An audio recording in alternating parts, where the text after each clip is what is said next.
ಈ ಸೆಷನ್ ನಲ್ಲಿ ನಾವು running on straight lines, zigzag lines, semi circle, square, circle, spiral ಬಗ್ಗೆ ಕಲಿಯಲಿದ್ದೇವೆ. ಈ ಸೆಷನ್ ಅಂತ್ಯದಲ್ಲಿ ನೀವು ಯಂತ್ರದ ಮೂಲಕ ಹೊಲಿಗೆಯ ಪ್ರಾಮುಖ್ಯತೆಯನ್ನ ವಿವರಿಸಲು ಸಾಧ್ಯವಾಗುತ್ತದೆ. ಹೊಲಿಗೆ ಯಂತ್ರದಲ್ಲಿ ಹೊಲಿಗೆ ರೇಖೆಗಳ ವಿವಿಧ ಆಕಾರಗಳ ಬಗ್ಗೆ ಹೇಳಲು, ವಿವಿಧ ಆಕಾರ ಮತ್ತು ಬಟ್ಟೆಯಲ್ಲಿ ಹೊಲಿಗೆ ಲೈನ್ಗಳನ್ನ ವಿವರಿಸಲು ಸಾಧ್ಯವಾಗುತ್ತದೆ. ಯಂತ್ರದಿಂದ ಬಟ್ಟೆಯನ್ನ ಹೊಲಿಯುವುದು ಒಂದು ಕಲೆ. ಪ್ರತಿಯೊಬ್ಬ ಡ್ರೆಸ್ ಮೇಕರ್ ತರಬೇತಿದಾರರು ಪ್ರಾಥಮಿಕವಾಗಿ ಈ ಒಂದು ಅಂತಿಮ ಕೌಶಲ್ಯವನ್ನ ತಿಳಿದಿರಬೇಕಾಗುತ್ತದೆ. ಹೊಲಿಗೆಗಾಗಿ ಹೊಲಿಗೆ ಯಂತ್ರವನ್ನ ಬಳಸುವುದು ಹೊಲಿಗೆಯಲ್ಲಿ ಪರಿಪೂರ್ಣತೆ ಮತ್ತು ನಿಖರತೆಗಾಗಿ ಅನುಸರಿಸಬೇಕಾದ ಕೆಲವು ಪ್ರಮುಖ ತಂತ್ರಗಳನ್ನ ಒಳಗೊಂಡಿರುತ್ತದೆ. ಹೊಲಿಗೆ ಯಂತ್ರದಲ್ಲಿ ನಿರಂತರ ಅಭ್ಯಾಸದೊಂದಿಗೆ ಮಾತ್ರ ಡ್ರೆಸ್ ಮೇಕರ್ ಹೊಲಿಗೆಯಲ್ಲಿ ಪರಿಪೂರ್ಣತೆ ಪಡೆಯುತ್ತಾನೆ. ಯಂತ್ರ ಹೊಲಿಗೆ ಅಭ್ಯಾಸವನ್ನ ಹಂತ ಹಂತವಾಗಿ ಮಾಡಲಾಗುತ್ತದೆ. ಇದು ಡ್ರೆಸ್ ಮೇಕರ್ಗೆ ಹೊಲಿಗೆ ಯಂತ್ರದ ಪರಿಪೂರ್ಣ ಬಳಕೆಯನ್ನ ಖಚಿತಪಡಿಸುತ್ತದೆ.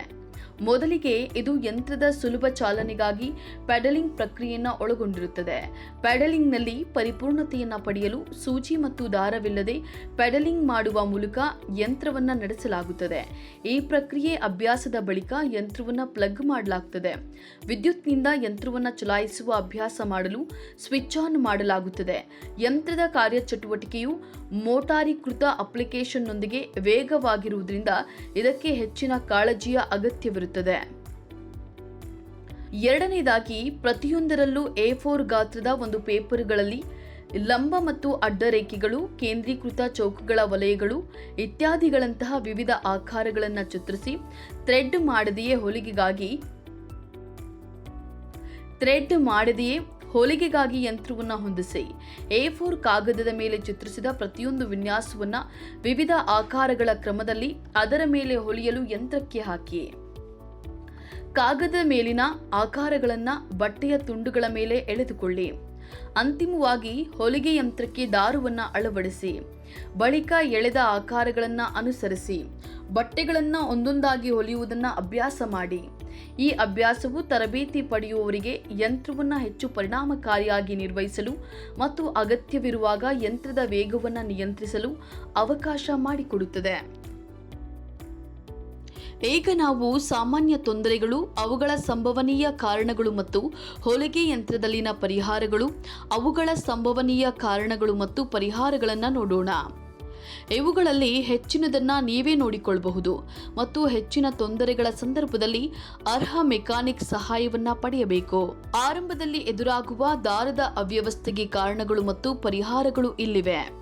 ಸ್ಕಿಪ್ ಮಾಡಿದ ಹೊಲಿಗೆಗಳು, ಮೇಲಿನ ದಾರ ಒಡೆಯುವುದು, ಕೆಳಗಿನ ದಾರ ಒಡೆಯುವುದು, ಬಟ್ಟೆಯ ಸುಕ್ಕುಗಳು, ಸೂಜಿ ಒಡೆಯುವುದು, ಅಡ್ಡಾದಿಡ್ಡಿ ಹೊಲಿಗೆಗಳು, ಹೊಲಿಗೆಯ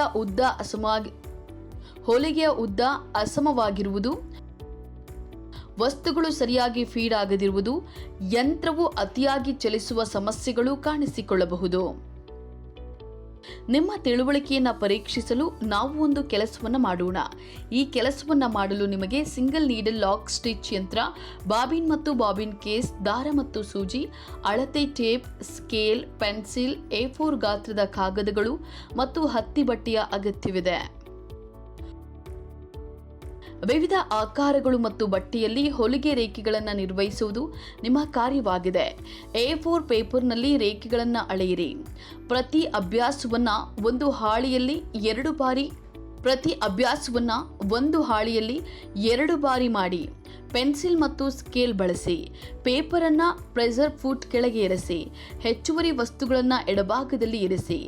ಕಾಗದದ ಮೇಲೆ ಹೊಲಿಯುವಾಗ ಸೂಜಿಯನ್ನು ಥ್ರೆಡ್ ಮಾಡಬೇಡಿ. ಬಲಗೈಯಿಂದ ಹೊಲಿಗೆ ಯಂತ್ರದ ಪ್ರೆಷರ್ ಫುಟ್ ಲಿಫ್ಟರ್ ಅನ್ನು ಒತ್ತಿರಿ. ಪ್ರೆಷರ್ ಫುಟ್ ಅಡಿಯಲ್ಲಿ ವಸ್ತುಗಳನ್ನು ಸರಿಪಡಿಸಿ.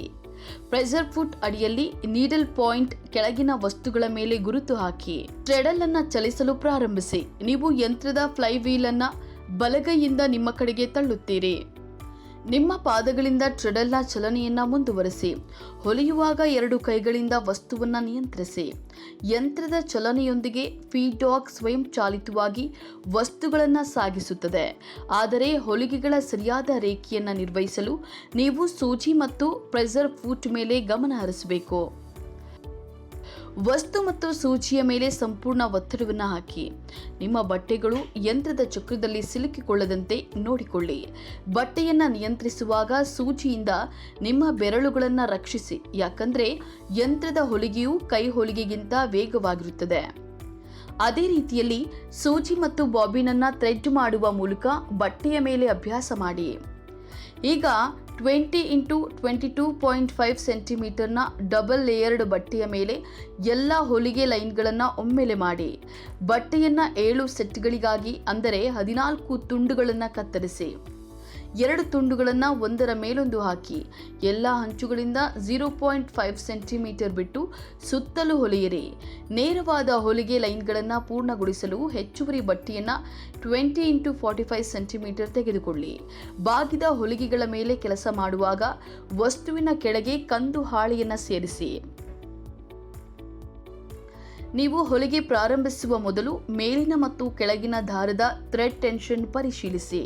ಕೊನೆಯಲ್ಲಿ ದಾರಗಳನ್ನು ಉಳಿಸಲು ರಿವರ್ಸ್ ಸ್ಟಿಚಿಂಗ್ ಯಾಂತ್ರಿಕತೆಯನ್ನು ಬಳಸಿ. ಈ ಹಿಂದಿನ ಹೊಲಿಗೆಗಳನ್ನು ಹಿಂದಿನ ಹೊಲಿಗೆಯ ಮೇಲೆ ಅಥವಾ ಹಿಂದಿನ ಹೊಲಿಗೆ ಲೈನ್ಗೆ ಇರಿಸಿ. ಬಟ್ಟೆಯ ಕಟ್ಟ ಹಂಚನ್ನು ಮೀರಿ ಹೊಲಿಯಬೇಡಿ, ಯಾಕಂದ್ರೆ ಅದು ಬಟ್ಟೆಯನ್ನ ಸೂಜಿ ಪ್ಲೇಟ್ ರಂಧ್ರಕ್ಕೆ ಎಳೆಯಬಹುದು. ನೀವು ದಾರದ ತುದಿಗಳನ್ನು ಸಹ ಕಟ್ಟಬಹುದು. ಹಾಗಾಗಿ ನೀವು ಮೊದಲು ಬಟ್ಟೆಯ ಬಲಭಾಗಕ್ಕೆ ಕಡಿಮೆ ದಾರವನ್ನು ಹಾಕಬೇಕು.